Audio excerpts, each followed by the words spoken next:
I just want to welcome and thank everyone for joining the ADOC AAPI Futures Impact Fellow Shareback documentary as tool for grassroots organizing impact campaigns for immigration and housing justice.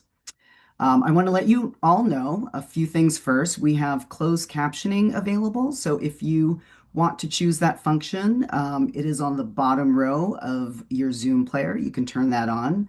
And as you know from the announcement, we are recording the session and it will be uploaded to the ADOC YouTube channel at a later date. My name is Pija Raval, and I am an ADOC steering committee member and co-lead of the Impact Initiative alongside Gary Leonard and Ash Go Hua. Today's session will be part of a case study of Lan Dinh with the film Taking Root and Yennie Lee with the film Slumlord Millionaire and their impact campaigns as part of the ADOC AAPI Futures Impact Fellowship. Gary Leonard, ADOC Steering Committee member and ADOC Impact Initiative co-lead alongside me will be moderating the discussion. We will also be fielding questions for the final 15 minutes from the audience, so please use the chat or the Q&A feature to ask your questions. I would also love to encourage people to drop into the chat their names, where they're joining from, maybe even share some of your interests in impact and why you're joining us today.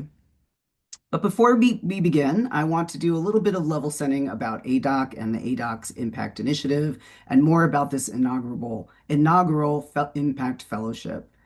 ADOC is a national network that works to increase the visibility and support of Asian Americans in the documentary field. We welcome and include filmmakers and those working within the wider film ecosystem who identify as Asian American, recognizing that this is a porous, evolving definition. While the work of ADOC has largely focused on advocacy and representation within the nonfiction media ecosystem, we believe that ADOC members have long understood the vital role that their films play in elevating Asian American history, perspectives, and experiences in the public sphere. As a collective, ADOC has a strong track record of collaborating with civic and cultural organizations, understanding the need for greater coordination between filmmakers and organizers. ADOC aims to elevate the network's role within the social justice ecosystem. ADOC is committed to expanding the pipeline of stories about Asian Americans and ensuring those stories are informed by justice movements. I'd love to now pass it over to my colleague, Gary Leonard, who is going to introduce the rest of the panelists. Great. Thank you so much, PJ. And want to just take a moment to encourage folks to please drop into the chat where you're joining from, your name, and anything else that you want to share. And we're really grateful that you're here with us. So welcome again to the AAPI Futures Impact Fellowship Shareback. My name is Gary Leonard. Pronouns are he, him. I wanted to take a moment to build off of what PJ just shared regarding some of the offerings that the ADOC Impact Initiative has been able to share thus far. So in 2023, we launched our Impact Speaker Series, which is a 5-part series that explored different strategies of impact centered around narrative shift, youth and grassroots organizing, policy change, healing justice. And we're going to be sharing a link into the chat. And many of the folks that are here now actually featured on some of those sessions. And they're really evergreen and they're really brilliant. So I do encourage you all to take a look at those. After that, the ADOC Impact Initiative was able to launch the 2024 Impact Fellowship that was designed to support individuals and leaders spearheading and designing impact projects within AAPI communities to bring about long-term change that is leveraging an aspect of nonfiction film, different narrative strategies, and storytelling. For a lot of these fellows, they weren't really just focused just on doc filmmaking in and of itself. They were thinking about different strategies to leverage change. And through that Impact Fellowship, we were able to fund 3 Impact Fellows and their projects at $20K each. And we have a link that we're going to drop into the chat. And lastly, and while we're gathered today, we were able to recently launch our AAPI Futures Impact Producers Fellowship in 2025. This was a collaboration between ADOC and Asian American Futures, which is a narrative and capacity building organization. Through this initiative, it was aimed to support impact producers and their projects centered around a theme of AAPI legacy to engage impact campaigns to bring long-term change working with AAPI organizations and communities. We were able to support 4 fellows with a grant of 17,000 towards our impact campaign and through a year-long fellowship program. The fellows included Reina Bonta with the film Maybe It's Just the Rain, and Carlo Valayo with the film Nurse Unseen. And I just want to mention that they're actually going to be having their shareback on Monday, March 9th, titled Documentary for Community Care and Connection, Impact Campaigns Across Health, Migration, and Sports. So please mark your calendars, and we're going to be sharing more about that session soon. And to segue into today's conversation, which I'm really, really looking forward to, we're going to be hearing from Lan Dinh with the film Taking Root. And we're also going to be hearing from Yennie Lee with the film Slumlord Millionaire. They're going to be discussing their impact campaigns and how we, all the folks that are here, folks that are working in film, folks that are working within movement spaces, how we can harness the power of storytelling and film as a tool for grassroots organizing. Through these case studies, they're going to be sharing their reflections, lessons learned about their impact campaigns and how they contributed to active immigration and housing justice against the backdrop of federal defunding, increased militarization and ICE raids in Philadelphia, and of course, the historic mayoral election in New York City. This session is going to explore collaborations that harness the power of film, narrative power, and deep base building built off of trust, shared struggle, and connections across movement work, which can unfold into spaces of resistance and really radical change. And with that, I'd love to jump into the first case study, and we're going to be hearing from Lan with the film Taking Root. Thanks, Gary. Hi, everyone. Thank you for joining today. My name's Lan. Go by she, her. I'm the one of the co-producers of Taking Root. I grew up in Philadelphia, and Taking Root being about the resettlement of Southeast Asian refugees in Philadelphia. It is very close to home, very personal connection to it. I was also the impact producer of the project as well. So how did the Taking Root come about? We'll go to the next slide.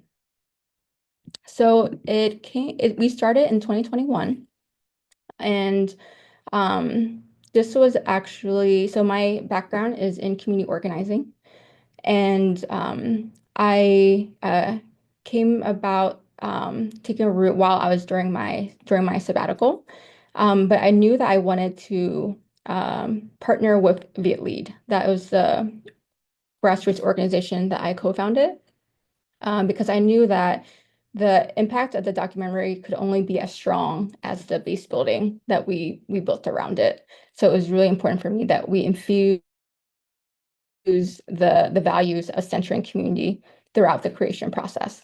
So what values did we infuse? I think the first one, that those most impacted lead. So the accounts in Taking Root is firsthand accounts of Southeast Asians by Southeast Asians. So shout out to our director, Wan Yin, pleasure to work with.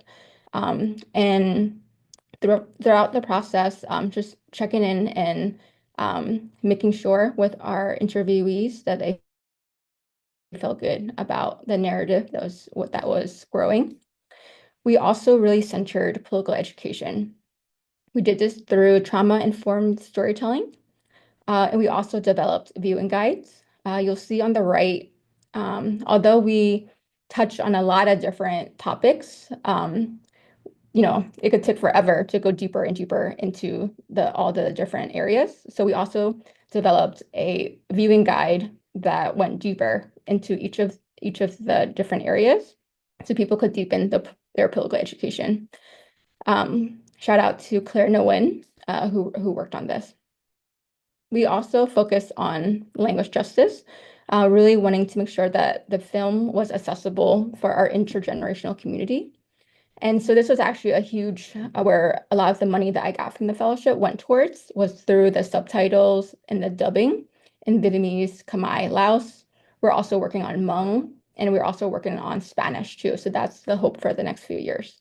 A really big value that we had too was leadership development.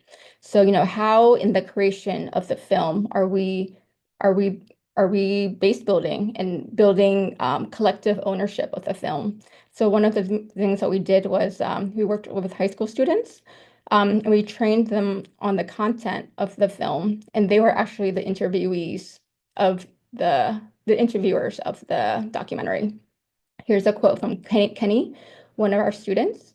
Being a part of Taking a Root was my first exposure and participation in community organizing.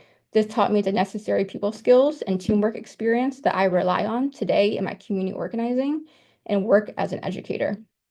My biggest takeaway was people in our very own communities have the resilience and agency to create change. So Kenny is a public school teacher now. He actually recently built out an Asian American curriculum for the school district of Philadelphia, and it includes Taking a Root. So shout out Kenny. Has been a pleasure to work with Kenny and see his growth as an organizer after the documentary. Oh, okay, the picture didn't show up. Darn. But there is a big photo of a big group of folks watching the film. And a really big value that we had too is that, the documentary, the audience that comes is actually a base building strategy, and that change happens through relationships. And so, so we also thought through the scaffolding of the screenings. And so the first screening, it was mainly the interviewees and key partners. It was maybe like 100 people, very intimate, but because we wanted to really focus on the relationships, we kept it small. And then from there, 3 months later, we asked the same folks to build out their community. And so this one, we shut down a whole block. It was over like 400 people that came, and this was all through collective outreach. So it wasn't just us holding it. It was by that time, people who came to the first screening were so bought in that they brought out their community. And this was actually coincided with an action of a site that was mentioned in the documentary that was getting demolished, and it was a long-term community, historic community site. And so, using the screenings also as actions too. One of the folks that we invited as a key partner in the initial screenings was the Southeast Asian Freedom Network. This is a national coalition that Viet Lead is a part of. And so naturally, as the documentary was becoming finished, we were like, this film is so powerful. We feel like it needs to be used towards even greater mobilization beyond Philadelphia. And so they saw the film and they were like, yes, all the issues here connect to what we're trying to do. And it coincided with a 2025 campaign called the Southeast Asian Relief and Responsibility Platform that called for the end of Southeast Asian deportations, which coincided with the 50th year anniversary of the end of the wars in Southeast Asia. And so what we wanted to do, our theory of change was through the screening, through the documentary, we would do a tour, and through watching it, it would agitate and reframe the histories. And in doing so, it would mobilize and build power for the SEER campaign. And it would lead to action during DC in 2025. CFIN currently has about like 10 member organizations. So we were going to first start with those screenings, and they're located throughout the US in cities that are most dense Southeast Asians. And through starting with that, our idea was that the member organizations would then naturally amplify the documentary, and folks who would watch it, they would hold, right, the audience, they would hold people who would then join them in their own membership as an organization. So, our target audience, our primary, our first layer was the Philadelphia Southeast Asian community. Our second layer was the greater Southeast Asian community nationally, along with Asian partners. The next layer was movement partners nationally as well. Secondary audience was strategic electeds to sponsor the SEER platform. The next layer was the general documentary industry and general film audience. Another thing that we did with our partners was we did collaborative fundraising to really, one of our goals was to move resources for organizing. So you'll see on the right, one of our screenings that we did in Oakland, you'll see like there's QR codes and it has like Asian Prisoner Support Committee, Siri, New Light Wellness. And so at the end of that screening, we showed the QR codes and was encouraged people to donate and they could choose which one. And that was the practice that we did in all of them was to fundraise for the local organizations. And during 2025, with the massive financial defunding, a lot of organizations suffered. So this really helped them to fundraise. For Viet Lead, we went through our own financial crisis. And so we utilized Take a Root to mobilize funders to tell the story of why, organizing is important and why they need to not just fund us, but fund the greater movement. And I will say that the money that was brought in really helped to stabilize Viet Lead. The next few slides will kind of go over how we did the community screenings because I think that was really where we had most of our impacts. And again, I think how we did it too was like, hey, here's generally how we do screenings, to our partners, and then allow partners to design their own screenings. And this really allowed for building collective ownership of the documentary. So it wasn't just like, okay, like I needed to be at every screening. I needed to have a standard way that people did it. It was more so like, here's an idea, but you run with it, right? I trust you. And in general, we had 50 to date nationally, and about 5,000 people have seen the film. And I think maybe at first glance, this might seem like, oh, maybe there hasn't been that many screenings. But I think this has also been a really intentional choice from us that we have really wanted to go deeper than just like massive screenings, because we really believe that the actual screening process, which builds community, is the impact itself that we really want to spend time to be intentional around. So, for example, in the Oakland screening, they started the screening with cultural dance, really beautiful. Another way, right, again, of how do you build leadership development of young people so that it is an intergenerational cultural space. We also had advocate panel here from Minnesota 8. We see folks on the panel. We also had community discussions. And this is, I think, my favorite part of the screenings, because this is really where we see the community building and the conversations of how people are really impacted by the film. And wanted to share just like some firsthand accounts from folks. So we'll hear from this video first. Learned this as an adult about what actually happened. I think that was what really meant a lot to me, is because I didn't know, right? My family didn't really talk about it much. I didn't understand why I was getting in trouble all the time and fighting for myself. I was just a kid, and it was just the way it was.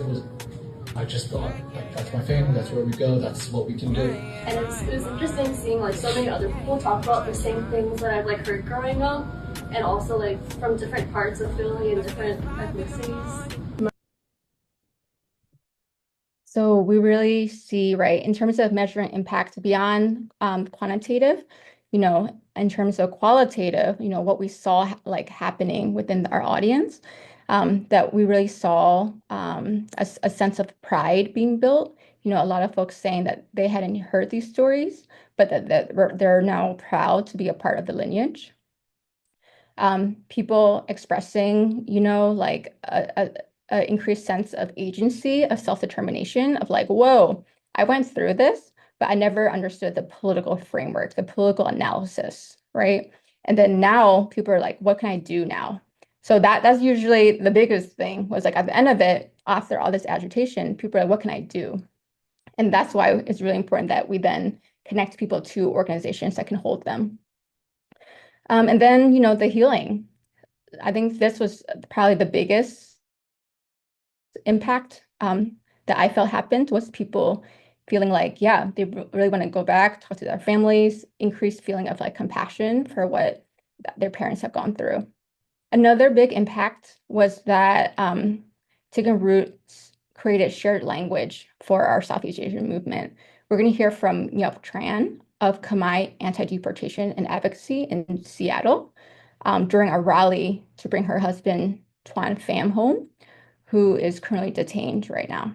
I attended the Taking Roots screening, which highlighted the challenges of resettlement here in the U.S. For refugees. And one thing that someone said in the film that stuck out to me was that we are here because they were there. And the mass resettlement of refugees was the U.S.'s way of saying, we're sorry we bombed the hell out of your country and caused the displacement of millions of your people. So now you're allowed to come here to live, but also be discriminated against while you're here. Tuan and I are both refugees. We both lived in a refugee camp for about a year and a half until we came here. He went from refugee camp to prison for 25 years, and now he's in a shipping container. Let's take a deep breath. Really powerful speech from Nyup Tran. And I think this just shows that that the documentary was also able to just like support impacted families, have narrative around what was happening to them, and that it supported, a shared language amongst our coalition around how we were understanding and analyzing what was happening and connecting it to the historic systemic roots, right, of U.S. militarism. So yeah, it strengthened the movement by strengthening our organizers, and it also attracted new members to organizations, brought local resources, and created a shared narrative. Okay, we're gonna go to our next and final slide. Oh, darn. Okay. I think this last slide was also talking about solidarity. So, even though Taking Root is very specific, it also extends to connect to issues across Black and Brown issues. And so we partnered with other films that has similar topic areas. So one of the images we had was a food sovereignty film night where we talked about how our film connected to food sovereignty with other films. Another night we had a cremation film night that our film also was in collaboration with other films talking about the prison to deportation pipeline. And yeah, I think, for Southeast Asians, I think we wanted folks to see how their stories, connected to Black and Brown struggles, and also for non-Southeast Asian audiences to more deeply understand Southeast Asian experiences and how it connects to Black and Brown experiences. So yeah, that is me. Thanks everybody for following along. And I'm gonna pass it now to my dear fellow Yennie, who will talk about Slumlord Millionaire. Thank you, Lan, my fellow. And thank you everyone for attending this session, and to everyone at ADOC, that's Leilani, PJ, Ash, and Gary for putting this all together. I guess this is the right opportunity to just thank ADOC for the opportunity to have this professional development and mentorship this past year, and also to have this exercise of presenting the work that we did as part of the fellowship in our impact campaign for Slumlord. And I want to shout out that I think that Nicole Chen, our producer, is here. So if you do have any other questions or want to put a producer in the hot seat, feel free to use the chat and ask some questions about the film.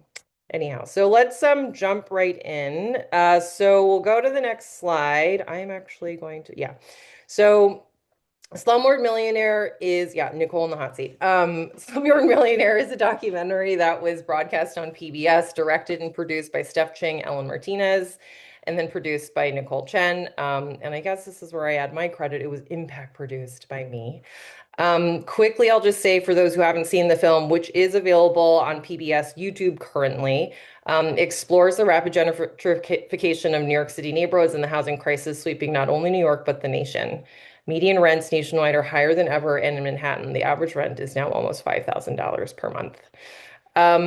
What I'll share very quickly is just sort of our big hits on our impact metrics, and I'll get a little bit deeper into our impact campaign activities and how we think about a lot of our impact. But I think for those in the business of impact campaigns, a lot of these metrics that you've seen previously also in Lon's presentation just really focuses on the outputs and the activities of your campaign. And I will say, as I'll get into it a little bit deeper, this campaign has taught me a better and more expansive definition of what scrappy is. This is it hadn't even occurred to me until I put it down all in one place on paper, like the number of challenges that our team had faced in terms of doing this work as it coincided with the rollout of the film.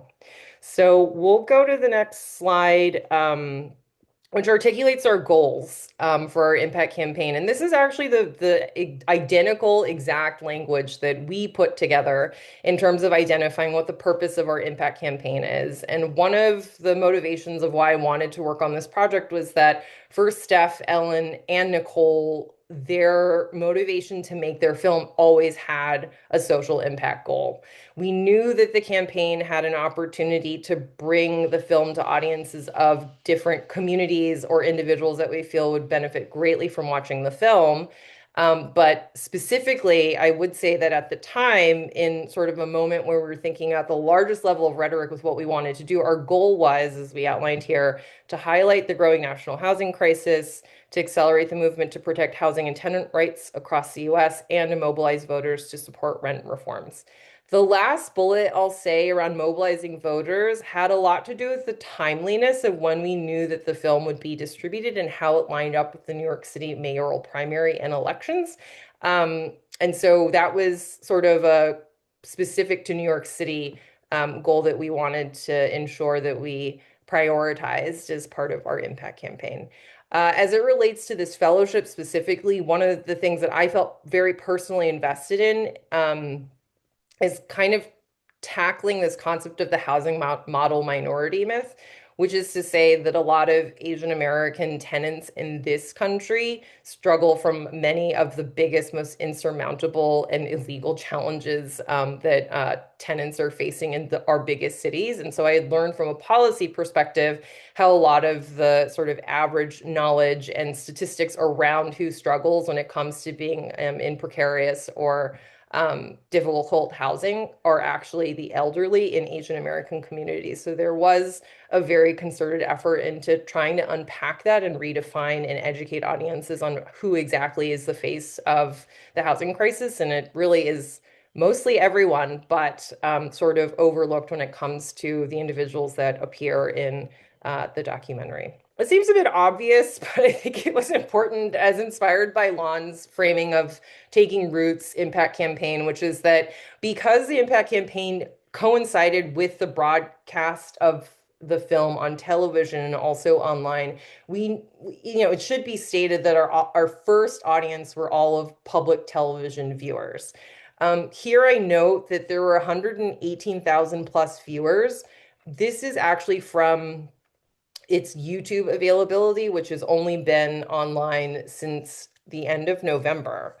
But as it turns out, is probably the best channel in terms of reaching audiences through public television.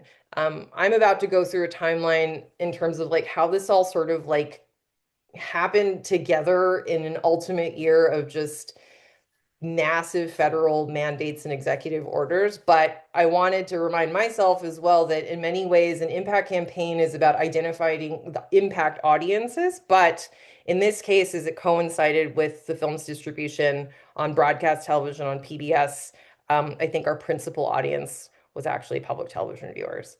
In terms of the impact campaign audience, in the secondary sort of like model here is that we felt that tenants were probably our first primary audience, insofar as that though the story wouldn't have been totally unfamiliar to them, we found that tenants are probably at the center of the other groups that we've identified here that had the most impact and ability to actually change policy or to grow awareness and empathy with tenants in order to take action. So a good example of this was that we had screened the film internally with a group, the policy group at the New York City Department for Housing Preservation and Development.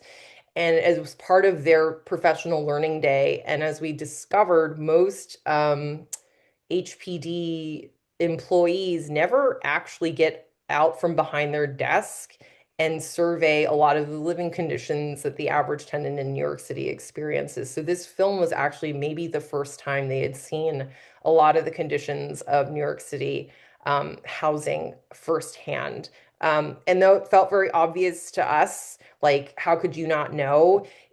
It definitely made us a little bit more aware of understanding like where the film could have its most impact, which is actually to meet people where they are, which is in an office environment, maybe to expose them to a lot of the stories and lived experiences of tenants in the documentary. So this is the timeline that in my own memory, I sort of compressed into like big chunks of like, or phases of when things just sort of felt like a little bit more challenging than average. But then when you see actually from when the film premiered at DOC NYC, and when the filmmaking team got in touch with me to get started on work, and by the way, I do want to flag that Steph, Ellen, and Nicole were correct in reaching out to me to work maybe 5 to 6 months before the broadcast date, which is really, I think, the minimum required time to do something like this well. To actually, when the Impact Campaign launch was coincided with their DC TV theatrical run in New York City. So it did not occur to me that the Rescissions Act of 2025 was introduced to Congress, and that was the act that basically would defund the Corporation for Public Broadcasting. It was the same day actually as our first screening. So like in my memory, we all sort of knew bad things were happening, but it didn't occur to me that it was happening exactly at the same time. But it was sort of like kind of swept up in a moment where people were really paying attention to the New York City primary election. That day was huge.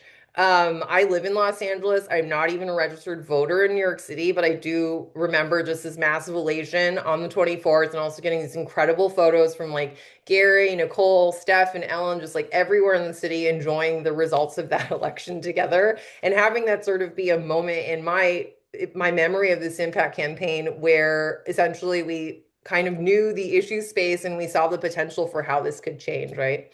So for those familiar with the documentary or seen it already, it also coincided with the Rent Guidelines Board vote on increasing the rent. And that was actually a panel of individuals appointed by Eric Adams, the previous mayor. And so it was kind of an interesting moment to have this hope and elation for a new upcoming administration that would prioritize housing as part of their platform and have it essentially fly in the face of like the narrative that the film presents, which is that most tenants are always just sort of like beaten down by these rent increases. So we had like real life in lockstep with the documentary, but the promise of something very big upcoming at the end of the year. The film was broadcast on national television and PBS under sort of in this cloud of uncertainty about what would be happening to public media. And I definitely think if we had more time, we should discuss a lot of the interesting stressors and a lot of the unpredictability about what that meant for preparing the film's release on television. But we did make some choices in lockstep with making sure that the long tail of the film's availability was in place around educational licensing, and then also chose to put the film on Kinema for individual rental and also educational licensing so that international audiences could actually do something with the film. And then I'll say that November 30th, I looked up the date. The film was made available on YouTube, and since then, yeah, Kinema is a new digital platform that essentially helps filmmakers retain the IP and licensing of their films directly and essentially make it available online so that people can rent it or license it for educational or non-theatrical purposes. I highly recommend everyone checking it out, just as like an alternative and additional venue for distribution. Because as a filmmaker, you retain all your rights, so you have a lot of flexibility in terms of like who it's available to, what territories it's available to, and you're also able to set a lot of the pricing.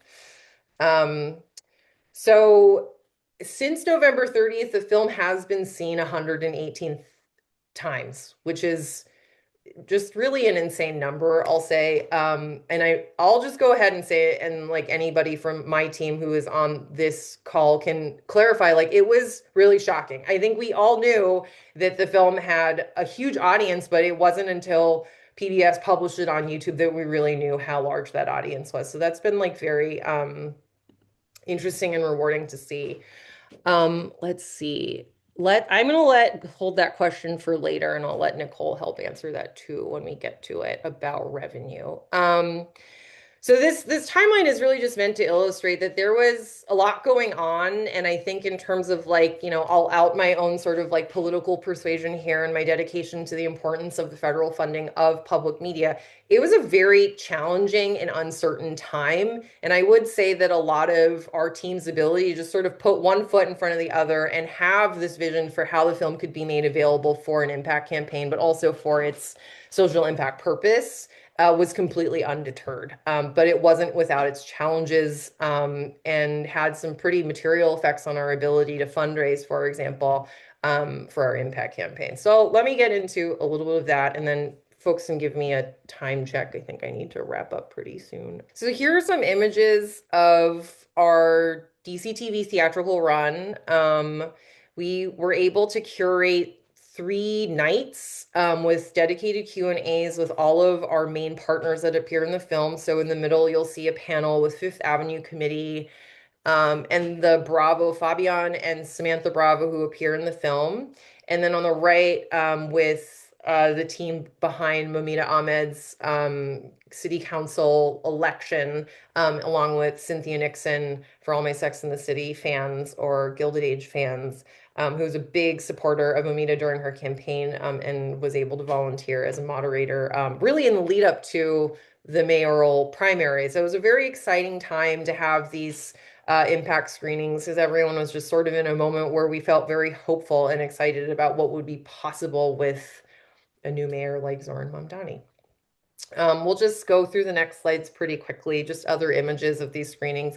This, I put in the Labubu just so that everyone remembers that this was not a long time ago. I know that people aren't as like excited about like repping their Labubu, but there was a time in May and June where all I was doing was trying to get a Labubu off of the app.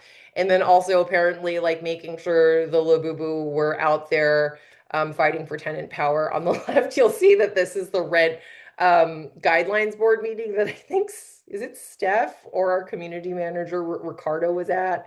And then this is actually Steph's Labubu, which was purchased at CamFest, by the way, when we were all together in line to vote early.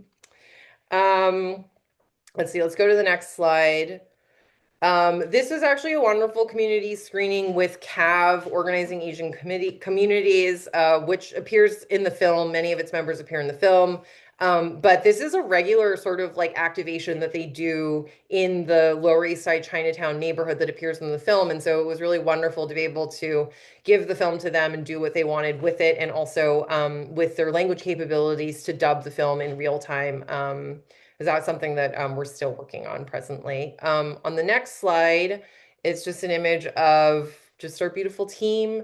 And also just a reminder that because this film was New York City based, it was probably like one of the only impact campaigns where we were able to be super responsive to all of the requests locally in New York and have a filmmaking team and our film participants just sort of like get together and move on organizing things pretty quickly. So this is a wonderful venue in Queens at the Museum of Moving Image. I'm quite proud of this photo simply because our partnership with the New York City Commission on Human Rights was an inbound request on their part, mostly because, as we learned from them, many city agencies are never painted in positive lights, but the Commission on Human Rights saw that in the documentary that they were doing their job so well that they wanted to incorporate the narrative of what they were able to do to help Fabian and Samantha Bravo at their annual meeting. So that was a citywide convening that maybe Nicole can share more about,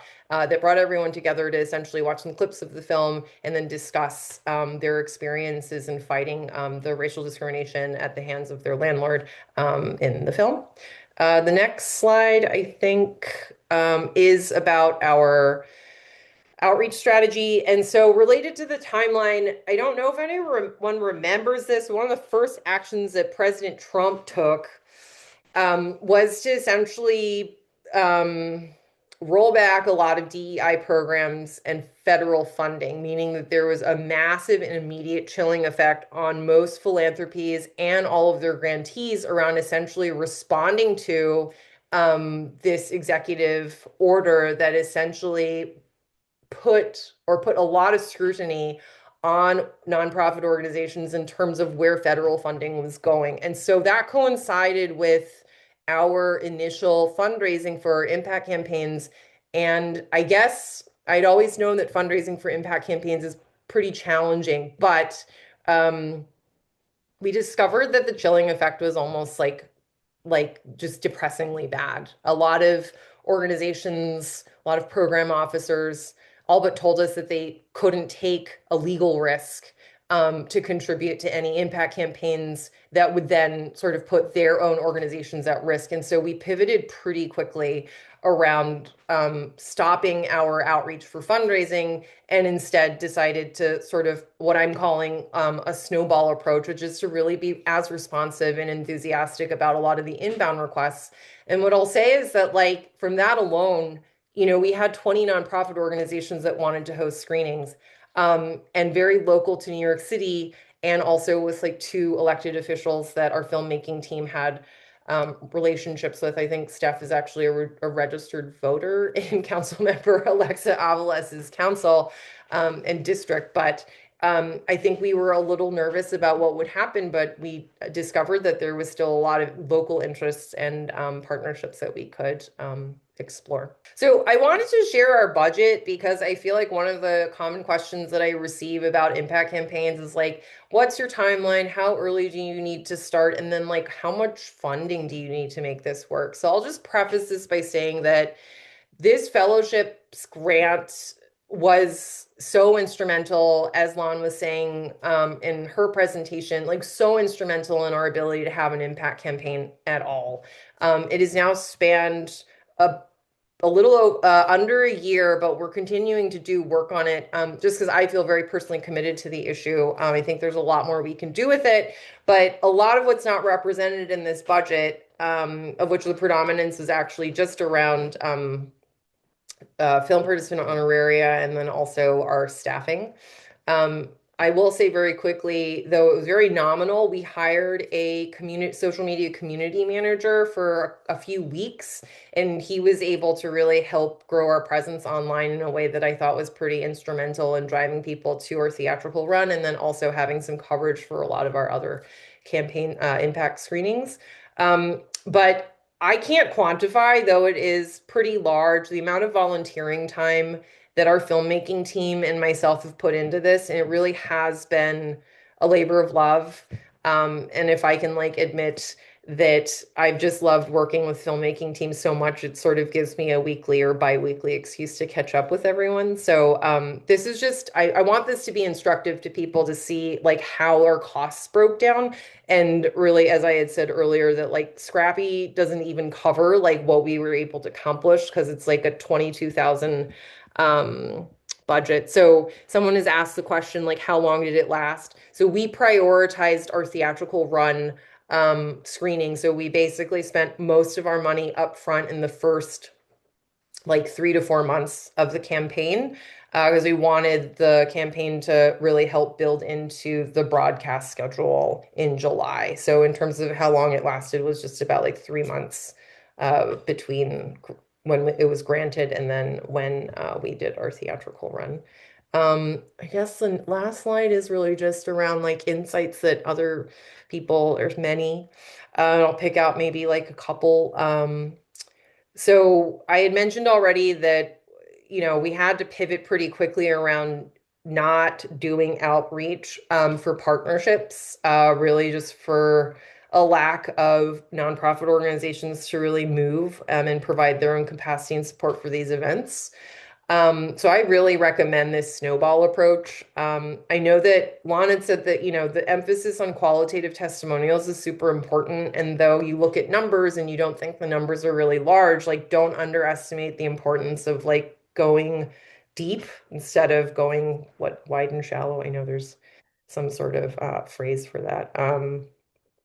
Can't seem to nail it at this moment. And then I would say that one of the biggest learnings for me was that the scale of our rhetoric, as you recall from our stated goals, was really around the nationalness of like starting conversation at a national level. And I think that there was kind of a constant debate with the filmmaking team and myself around like, well, how can we localize a story about New York City in other regions or states in the country? It remains a bit tricky. So I think that if we were a bit more realistic about where we feel like people would be more excited to partner and attend these screenings, we would have actually focused on New York City exclusively.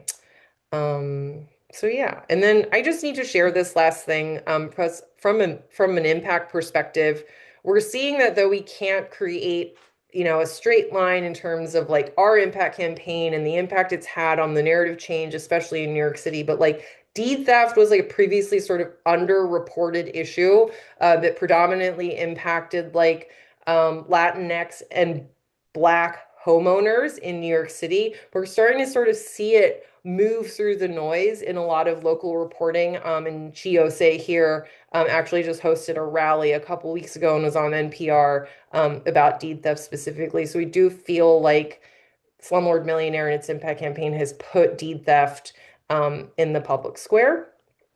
Yes, I mean, it's so crazy. And then the last thing I'll just share as well in the next slide is that we're starting to see a lot of this sort of fairy tale ending, I would say, which is normally a home run for an impact campaign to have all these things coincide with one another. But by no means am I trying to take any credit for this.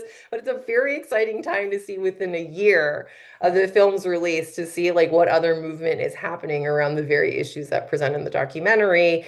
And then truly my last slide is that folks on the internet, if you want to go to the next slide, I think this is like the last one. Reddit has been wild. I mean, you guys should check out a lot of the comments on the PBS YouTube.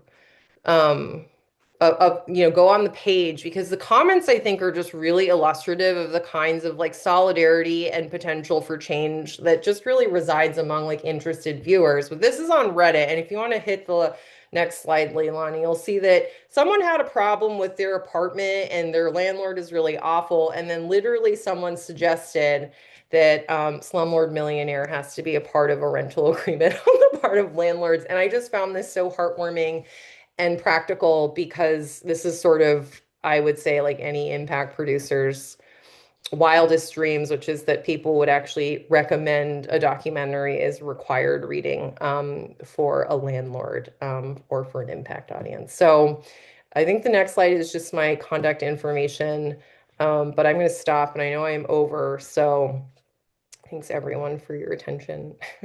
That was brilliant. Thank you all so much. That was both like nuts and bolts of an impact campaign while also thinking about timing, thinking about audiences, just a lot of really creative aspects as you all were moving through that. So just thank you both so much. We are running low on time. So I'm going to actually merge a little bit of some of the questions that I have alongside with some of the Q&A that folks are sharing here. And this is an opportunity. If you have a question, feel free to add it into the Q&A feature, and we're going to do our best to be able to respond to those. The first question, no, you don't have to be sorry, Yennie, that was brilliant. The first question is for Lan and Yennie. I really want you to be thinking about the folks that are here right now, as well as folks that are going to be watching the recording. It's a mix of filmmakers, impact producers, organizers, individuals who are working just across different spaces as it pertains to movement work, as it pertains to film. And one of the questions is, based on your experience as working on kind of the impact campaigns for these projects, if you knew what you knew now, what would you do differently and why? And I would love if you all could really focus in on some of the experiences that people are kind of coming into it, recognizing that everyone has a bit of a different orientation. Not every filmmaker is an organizer.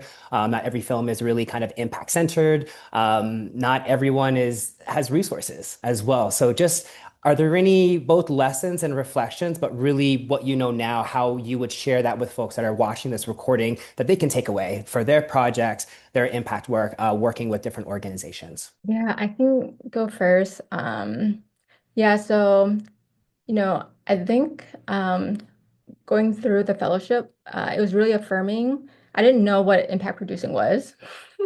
And then I think going through the fellowship, I was like, oh, what it is what we were doing, which was organizing.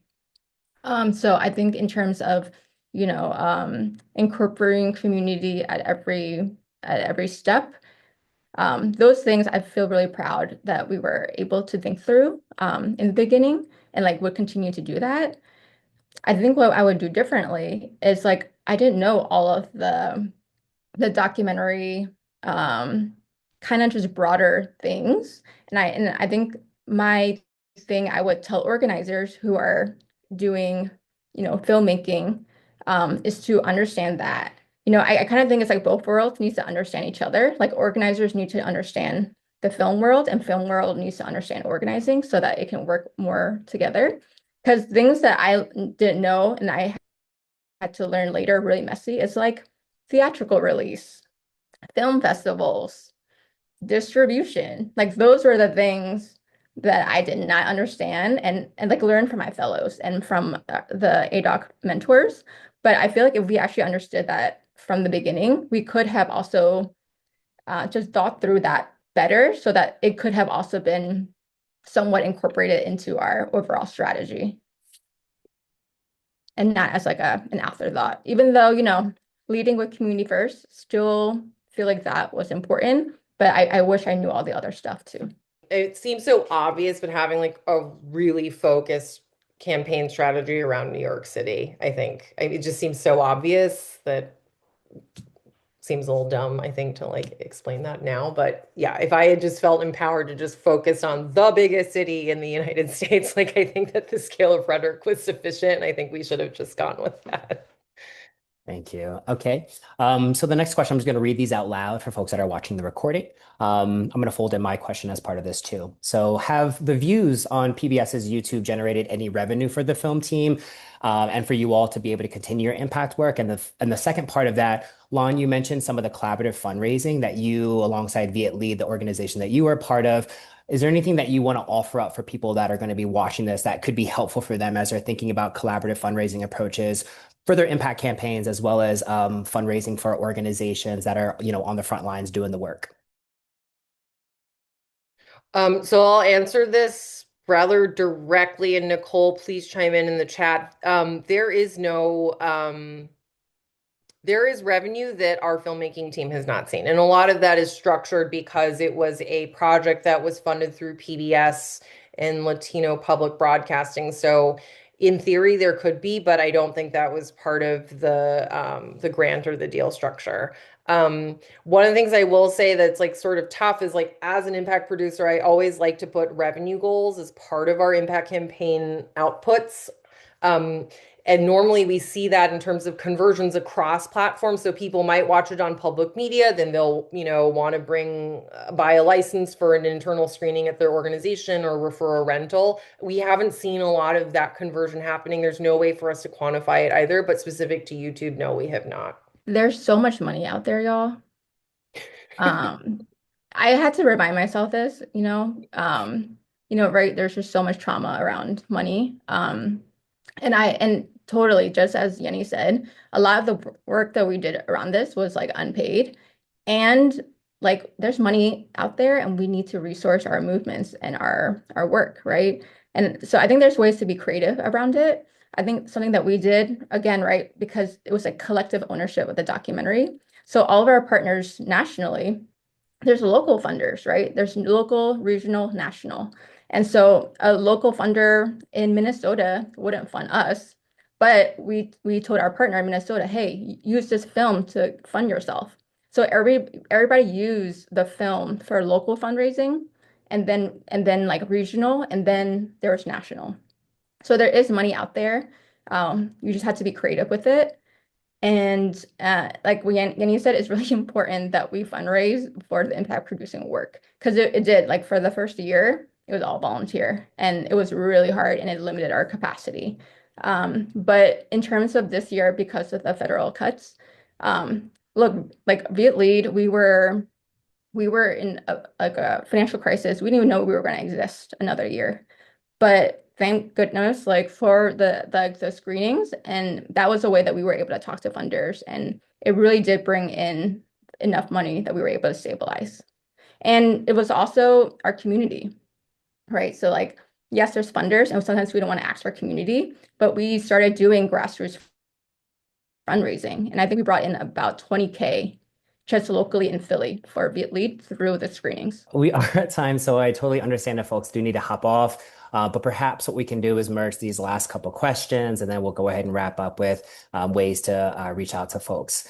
So for Lan and Yennie, just a lot of affirmation around what you shared around kind of the qualitative testimonials as part of your case studies. But the question from a fundraising perspective was how or what is your approach to be able to advocate for your film, the impact campaign, when many grant makers and funders are really asking for more of that kind of empirical numerical data. And then the second question, if you're able to answer both of these in a short time frame, is how do you balance completing the film and building a strategic impact campaign alongside that as well? So what we would do is like you gotta organize your funders. Like, so you gotta know a lot of the conversations that we had, we called people up and we asked people, what relationships to funders do you have? And then we would call them up and we would have just like a personal conversation with them about the documentary, what we've seen. And we had to train funders. Some of them, very much so are looking at numerical data, but we need to train them, right? We need to train them that like actually that isn't the impact that we think is important as organizers. That we believe that change happens through relationships, through over time. And so we just got to be ready to like have those conversations to challenge funders too. Because, out front, PBS was distributing the film. I think that that had sort of, it informed a lot of potential funders about like what the film actually needed in terms of its resources for an impact campaign. I think a lot of organizations that have a familiarity with like narrative change can make a lot of assumptions about like where your impact campaign needs a lot of funding and resources because funders don't want to help with marketing and distribution. So I think that like right now in a moment where a lot of documentary films are thinking about the changing landscape for distribution, I think increasingly funders have to become comfortable in understanding that marketing and distributing the film is impact. And I haven't seen that kind of literacy or strategic awareness part of like a lot of funders assessments of these kinds of opportunities. But like I will just say we applied for like a movement building grant with the Ben and Jerry's Foundation, and I would say like line for line you're checking off all of the boxes. We don't fund making documentaries, and it's like it's done. We're not making it, so it's just you're not really given a lot of opportunities to correct the record. But I think that as a field, we can educate a lot of funders about like what are the resources required, and it's not really making the film, it's actually making sure people see it. Thank you both so much. This was really rich. This was really informative. I learned a lot as well. For those that are here now, this is an opportunity. If there's anything in the chat you want to kind of share, anything you want to affirm, any just props that you want to extend to Lan and Yennie for these really brilliant case studies, we can actually share that final slide. So we will be sharing this over the ADOC YouTube channel. Stay tuned. There's going to be the second part to the Shareback. That's going to be on March 9th with Raina's film and Carlos' film titled Documentary for Community Care and Connection, Impact Campaigns Across Health, Migration, and Sport. Until then, just again, thank you so much to the entire team. Thank you, PJ, Ash, Lailani, everyone who made this happen. And yeah, thank you. A lot of gratitude for this.